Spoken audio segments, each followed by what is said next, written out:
सुप्रभात बच्चों। आज हम हिंदी की पाठ्य पुस्तक कृतिका का दूसरा पाठ जॉर्ज पंचम की नाक करेंगे, जिसके लेखक है कमलेश्वर। और बच्चों, ये एक निबंध है। जॉर्ज पंचम की नाक एक निबंध है। ये एक व्यंग्यात्मक निबंध है जिसके माध्यम से अंग्रेजी सत्ता पर करारा व्यंग किया गया।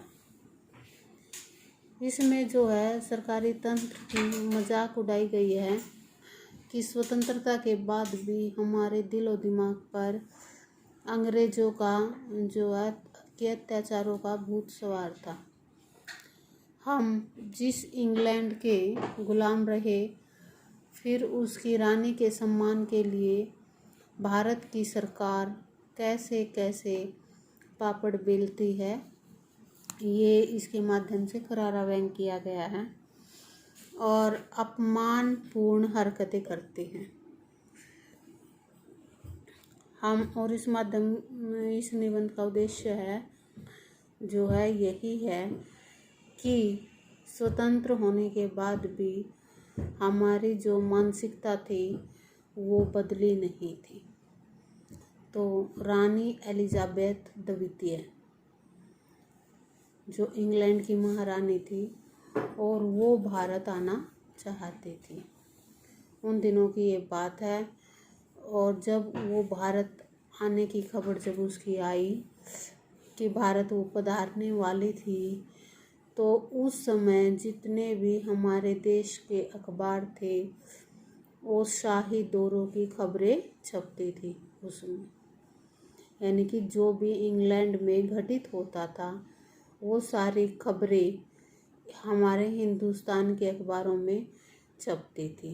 एलिजाबेथ के दर्जी थे जो उनकी परेशानी का कारण ये था कि जो इंग्लैंड की महारानी है वो नेपाल के और भारत के दौरे पर जाएगी, तो उसका जो पहनावा है, पोशाक है, वो क्या होगी।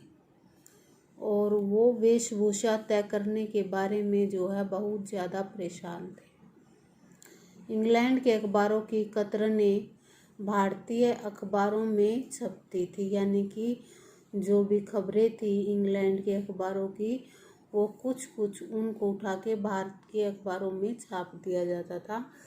इससे कुछ आधी अधूरी जानकारी मिल जाती थी।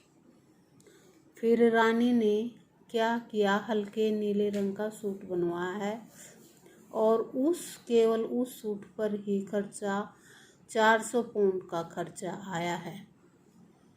और रानी की जन्मपत्री, प्रिंस फिलिप के कारनामे, उनके नौकरों, बावर्चियों जो रसोई में उनके काम करते थे, खानसामों, अंगरक्षकों, इनके साथ साथ जो है शाही महल के कुत्तों की भी तस्वीरें छप गई थी।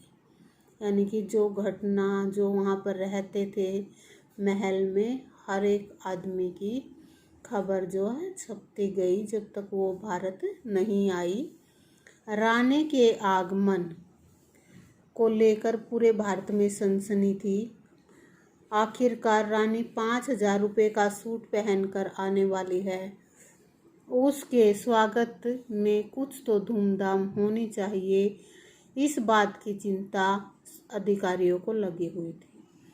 और देखते ही देखते दिल्ली की काया पलट होने लगा। यानी कि दिल्ली की साफ सफाई कर दी गई। तो बच्चों, आगे का पाठ हम अगले वीडियो के माध्यम से करेंगे। धन्यवाद।